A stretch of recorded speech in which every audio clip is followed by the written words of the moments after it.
Hey, how are you, Candice? Good. How are you? It's always good to see you. Now, I got to back up since I didn't get to talk to you last week. Thank God I didn't get to talk to you.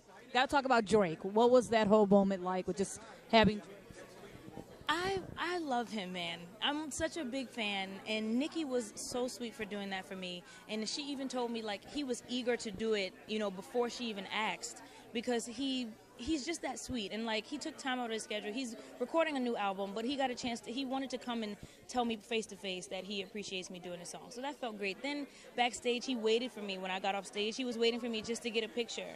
He's like I'm so glad that he's grounded and humble and stuff like that, and that's how I want to be in my career. So it was really nice, and yes, I did act a fool on stage. I was like, oh my God, I didn't want to act like that, but it just happened.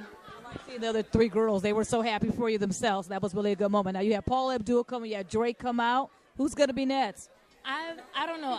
People have been saying, oh, it's so unfair. You got such and such every week. But I mean, I don't know.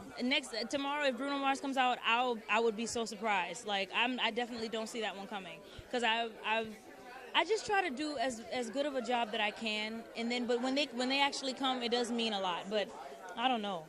He's in town performing at a cancer benefit tomorrow. Oh, really? Oh, Yes. But let's talk about the Bruno Mars song. What made you choose that song? Well, 2013 appeals to a younger crowd, and when we got the list, there were so many songs in there that was like, hey, party, party, and that's not my personality. So I wanted to go with something that was emotionally effective, so that's why I chose that song. Let's talk about the judges' comment. You're the only one who got 2 standing ovations tonight. Talk about the judges' comment. I was definitely ecstatic, because last week, when you're in the bottom 2, it's never a good feeling, because you're this close to going home. So I said, I got rid of that cold, and I brought my voice back as much as I could in a week. And I said, you know what, next week, like, I'm coming out swinging and not playing any games anymore. And I'm just glad that they were receptive of what I brought to the table.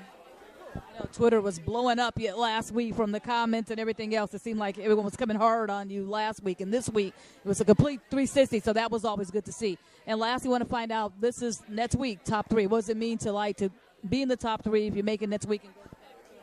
It would mean the absolute world to me to get there. I definitely, I'm looking forward to seeing those people in person and telling them face to face, thank you for supporting me, because I hear about it all the time. My mom always tells me what's going on at home.